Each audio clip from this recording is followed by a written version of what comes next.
আসসালামু আলাইকুম, সবাই কেমন আছেন? আশা করছি সবাই ভালো আছেন। আজকের ভিডিওটা হলো আমার চাঁদ রাতটা কেমন কাটলো সেটা। আসলে কি নতুন জায়গা নতুন পরিবেশ, এই জন্য আসলে সারাটা দিন খুব খারাপ লাগছিল। বাড়ির কথা খুব মনে পড়ছিল, বাবা মায়ের কথা মনে পড়ছিল। তো ইফতারের পরে আপনার ভাইয়াকে বললাম যে আমাকে একটু বাইরে নিয়ে যাও।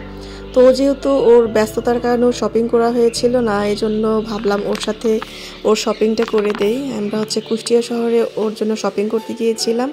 এদিকে এশার নামাজের টাইম হয়ে গেছিলো, এই জন্য ও নামাজে গিয়েছিল। আর এদিকে ঈদ মেলা হচ্ছিল, আমি সেখানে একটু গেলাম, একটু ঘুরতে গেলাম, দেখলাম কি কি আছে না আছে। এর আগেও গিয়েছিলাম এখানে।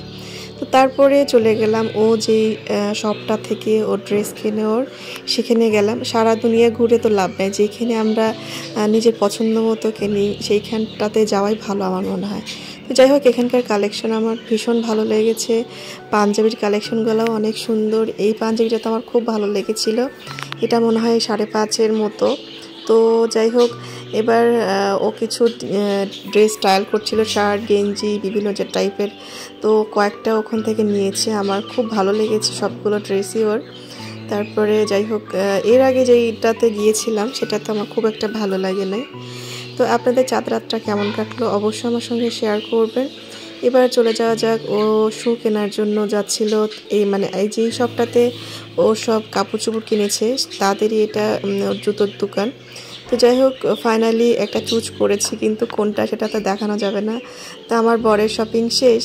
তো এবার যাওয়া যাক, এবার বাড়ি যাওয়ার পালা। তবে বাড়ি যাওয়ার আগে আমি তো ভুলে গেছিলাম, আমার একটা পার্সের প্রয়োজন ছিল।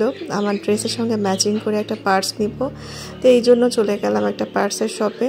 তো যাওয়ার সময় দেখি একটা বাচ্চা খেলা করছে। আমার মনে হয় চলন্ত সিঁড়িতে কিন্তু বাচ্চাদের এভাবে ছেড়ে না দেওয়া উচিত, কারণ তারা যেভাবে খেলাধুলা করে অ্যাক্সিডেন্ট হয়ে যেতে পারে। তো বাবা মাকে সতর্ক থাকা উচিত। তো যাই হোক, এবার চলে গেলাম যে ব্যাগের সেই শোরুমটাতে। তো আমি আরেকটা দোকানে গিয়েছিলাম, বেশি ঘুরি নাই। তো আমার মনে হয় এখানে হিউজ কালেকশন ছিল। তো আমার প্রত্যেকটা কালেকশনই খুব ভালো লেগেছে, খুব ভালো লেগেছে। তো কুষ্টিয়াতে যে এত সুন্দর সুন্দর শপ আমি এবারেতে গিয়েছি, এই জন্য জানতে পেরেছি।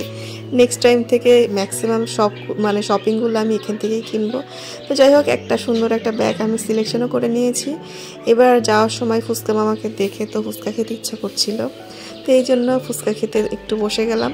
তারপরে এবার বাড়ি যাওয়ার পালা। প্রায় তো আমাদের 11টা বেজে গেছিলো বাড়ি যেতে যেতে।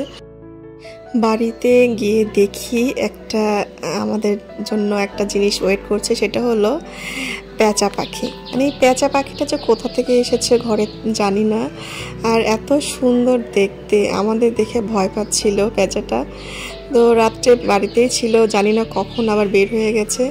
এদিকে এসে আমি মেহেদি নিতে নিতে আমার বর আবার আমাকে আবদার করলো, আমাকে মেহেদি দিয়ে দাও। আমি বললাম মেয়েরা তো মেহেদি না, ছেলেরা কি মেহেদি নেয়?